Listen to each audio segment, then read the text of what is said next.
என்ன ஒரு அற்புதமான உரை பார்த்தீங்களா? நம்மளோட வழிபாட்டு முறைகள்ல வைணவர்கள் தமிழ வளர்த்தது போல மற்ற எவரும் வளர்த்ததா இல்ல. அந்த வைணவத் தமிழுக்கு உச்சரிக்கும் பொழுதே ஒரு அழகு.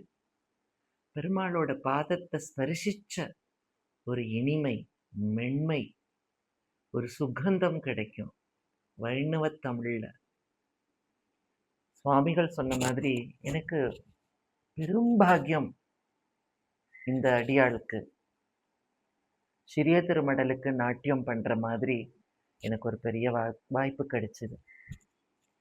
நானே கட்டுவீச்சியா வருவேன், நானே பரகால நாயகியா வருவேன். 108 வைதவ தேசங்களையும் மடலூர்தல நாயகியா இருந்து பண்ணக்கூடிய ஒரு பெரும் பாக்கியம் கிடைச்சது. காரார் வரை கொங்கை கண்ணார் கடலுடுக்கை சீரார் சுடசுட்டி செங்கழிழு பேராற்று பேரார மார்பின் பெருமாமழை கூந்தல் காரார வேலி நிலமங்கை என்னும் இப்பாரோர் சொல்லப்பட்ட மூன்றன்றேன்னு அந்த மூன்றுக்கான விளக்கத்தை திருமங்கை ஆழ்வாரோட சிறிய திருமடல்ல சொல்றார். வைணவம் அப்படின்னா பெருமாளை வணங்குறதுங்கிறது இருக்கு. அது என்ன தாத்பரியம் தெரியுமா? இன்னைக்கு சுவாமிகள் சொன்னதுல நம்மளோட வழிபாட்டு முறைகள்ல எங்க கண்ணன், எங்க பெருமாள், எங்க கிருஷ்ணன்னா நமக்கு இப்படி எதிர்க்க புலப்பட மாட்டாராம். நம்ம பாத தூளிக்கு கீழே கீழே கீழே பார்த்தா, படிஞ்சு வளைஞ்சு தணிஞ்சு பார்த்தா அங்க இருப்பாராம். தாசாதி தாசன்னு சொல்லிக்கிறார். யாரெல்லாம் தாசன்னு சொல்றாங்களோ, அடிமைகள், கீழ்ப்படிபவர், வணங்குபவர், இப்படி எத்தனையோ அடையாளம் சொல்லலாம்.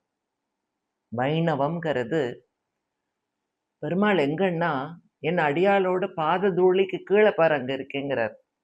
அப்ப நம்ம எத்தனை கீழே போகணும், அவையடங்கணும்.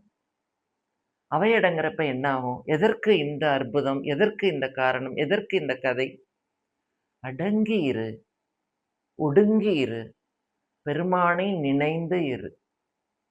இதுதான் அதோட பொருள்.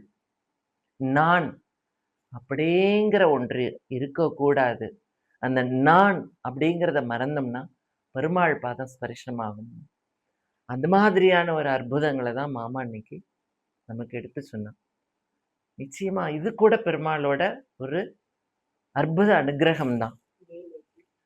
40 வருஷமா அதுக்கு மேலேயும் கூட மகாஜியர் குடும்பமா இருந்தாலும் இந்த திருக்குறுங்குடிங்கிற சிறிய கிராமத்துக்கு வர்றவங்கள பசியாற்றி அனுப்புறாங்க.